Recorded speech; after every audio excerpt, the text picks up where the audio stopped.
Black Madonna.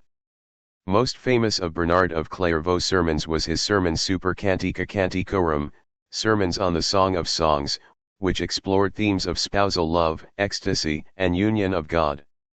The Song of Songs, also known as the Song of Solomon, has long formed the basis of Kabbalistic speculations about the role of the Shekinah, standing in for the Jewish people, but having long appropriated characteristics inherited from the pagan goddess of the ancient Near East. Likewise, the influence of the Kabbalah is evidenced, as in all Gnostic tradition that existed within the Catholic Church, in the worship of the Virgin Mary, exemplified by Notre Dame de Paris. Likewise, the Templars were bound by the vows of poverty, chastity, and obedience, dedicating themselves to the Mère de Dieu, or the Mother of God. According to J.B. Trent, in the Legacy of Islam, the goddess worship of the Sufis was reinterpreted within Christianity as the veneration of the Virgin Mary.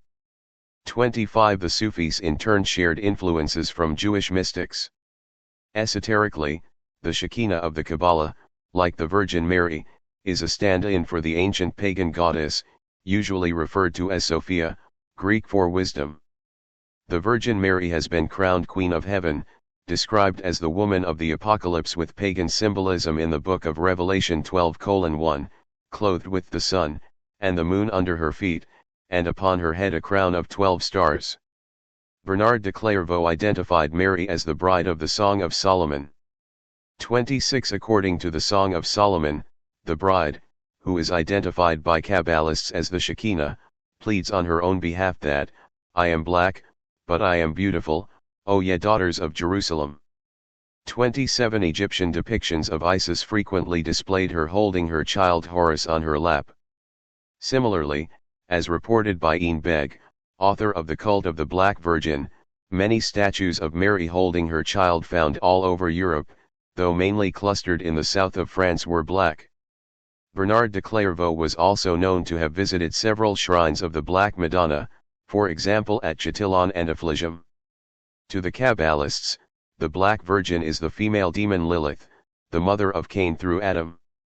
Originally, Lilith was a female demon who can be traced to Babylonian demonology in the female spirit Lilitu. 28. To the Sabians, Lilith Zariel is the daughter of the king and queen of the underworld whom they give in marriage to the king of light.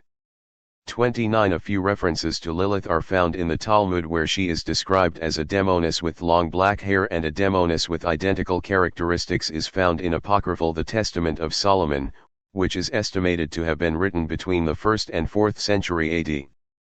According to the Alphabet of Ben Sira, a Kabbalistic document of Persian and Arabic origin from the 11th century, the first man and woman were created at the same time and from the same substance, as the original androgynous being, joined together at the rear.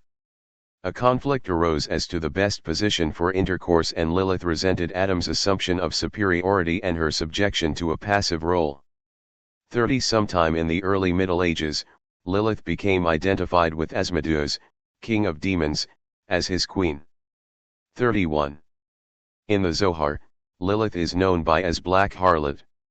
She is one of the four mothers of the demons, and the permanent partner of Samael, and queen of the realm of the forces of evil, where she is the counterpart of the Shekinah.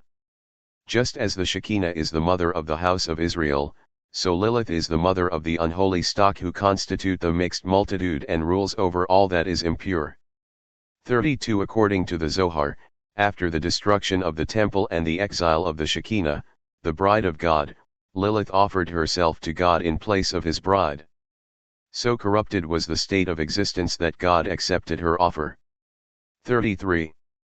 The 12th and 13th centuries saw an extraordinary growth of the cult of the Virgin in Western Europe, in part inspired by the writings of theologians such as Bernard of Clairvaux, who was one of the most influential churchmen of his time. 34. In the Sermon on the Sunday in the Octave of the Assumption, he described Mary's participation in redemption. Bernard's praises on the Virgin Mother was a small but complete treatise on Mariology. In a cryptic allusion to Aphrodite, or Venus, Bernard wrote of Mary under the title Our Lady, Star of the Sea, a translation of the Latin title Stella Maris. When the storms of temptation burst upon you, when you see yourself driven upon the rocks of tribulation, look at the star, call upon Mary. 35 The movement found its grandest expression in the French cathedrals, often dedicated to Our Lady, such as Notre Dame de Paris and Notre Dame de Bayeux among others. 36. Bernard's theology and Mariology continue to be of major importance, particularly within the Cistercian and Trappist orders. The depiction of nursing Madonna seems to have revived with the Cistercian order in the 12th century, as part of the general upsurge in Marian theology and devotion. The nursing Madonna, Virgo lactans, or Madonna lactans, is an iconography of the Madonna and Child in which the Virgin Mary is shown breastfeeding the infant Jesus. A variant, known as the lactation of Saint Bernard, is based on a miracle or vision concerning Saint Bernard where the Virgin sprinkled milk on his lips, either sleeping or awake, praying before an image of the Madonna. In iconography, Bernard usually kneels before a Madonna lactans, and as Jesus takes a break from feeding, the Virgin squeezes her breast and hits him with a squirt of milk from a distance. The milk was variously said to have given him wisdom, shown that the Virgin was his mother, or cured an eye infection. The nursing Madonna survived into Baroque art, and sometimes the Rococo.